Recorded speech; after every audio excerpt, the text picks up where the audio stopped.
Doctor Bhimrao Ambedkar, जिन्हें symbol of knowledge के नाम से जाना जाता है, भारत का विस्तृत और लिखित संविधान को बनाने में जिस व्यक्ति का महत्वपूर्ण योगदान माना जाता है, जिनका पूरे भारत में सबसे अधिक मूर्तियां बनी हुई है, लेकिन भीमराव अंबेडकर की अधिकतर मूर्तियां एक हाथ में संविधान की किताबें और दूसरे हाथ में सामने की ओर इशारा करती हुई होती है।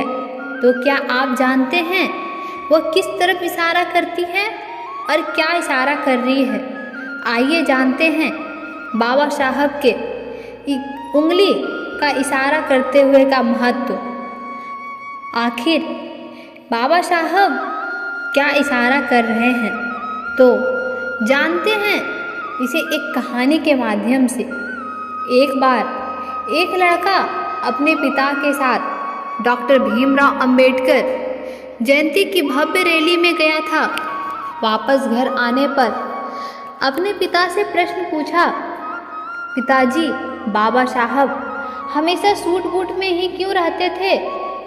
तब उसके पिता ने जवाब दिया, बेटा, क्योंकि बाबा साहब ने बचपन में ही वह कड़वी यातनाएं झेली थी, जब उन्हें पाठशाला में पानी पीने के लिए भी किसी स्वर्ण जाति के शिक्षक अथवा चपरासी पर निर्भर रहना पड़ता था, क्योंकि कोई अछूत अपने हाथ से पानी नहीं ले सकता था।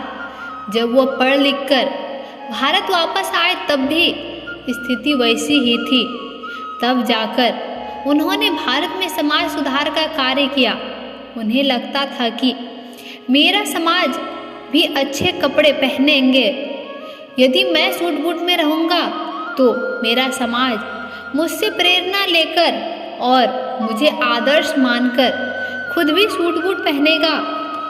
तब लड़का कहता है, ठीक है पिताजी, आज से मैं भी सूट बूट में ही रहूँगा। लड़का, अच्छा पिताजी, बाबा साहब के जेब में हमेशा पेन क्यों रहता है? तब उसके पिताजी ने जवाब दिया, बहुत अच्छा प्रश्न पूछा बेटा। कलम होने का मतलब है शिक्षित होना ही सबसे ज़रूरी काम है। अरे वो सिर्फ कलम नहीं, पीड़ित शोषित लोगों को गुलामी से मुक्त करने की वह आधुनिक तलवार है। उसी कलम से बाबा साहब ने आगे चलकर भारतीय संविधान लिखा। फिर लड़का सवाल पूछता है, पिताजी, मैं भी आज से अपनी जेब में कलम लगाऊंगा और खूब पढ़ाई करूंगा। लड़का सवाल पूछता है, पिताजी, मैं आपसे आखिरी प्रश्न पूछ रहा हूँ, क्या बाबा साहब ने उंगली कहाँ दिखाई और उनके हाथ में कौन सी किताब है? तब उसके पिताजी ने जवाब दिया, बहुत अच्छा बेटा, बहुत सटीक और तर्कपूर्ण प्रश्न पूछा है आपने। बेटा, उनके हाथ में जो किताब है उसका नाम है भारतीय संविधान। इस संविधान से भारत देश चलता है।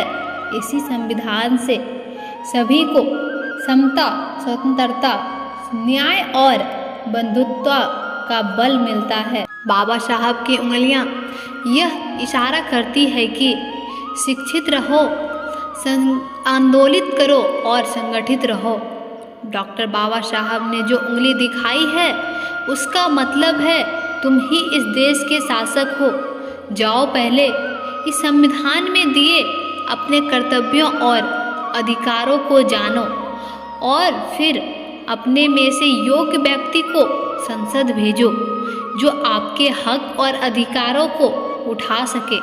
अगर इस संविधान को सही मायने में अमल में लाना है तो योग्य लोग संसद में आने चाहिए।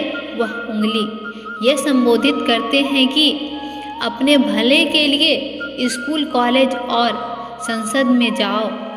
फिर लड़का अपने पिताजी से कहता है, धन्यवाद पिताजी, मैं भी बाबा साहब के विचारों पे चलूँगा और इस देश का शासनकर्ता जमात बनकर बहुत आगे जाऊँगा।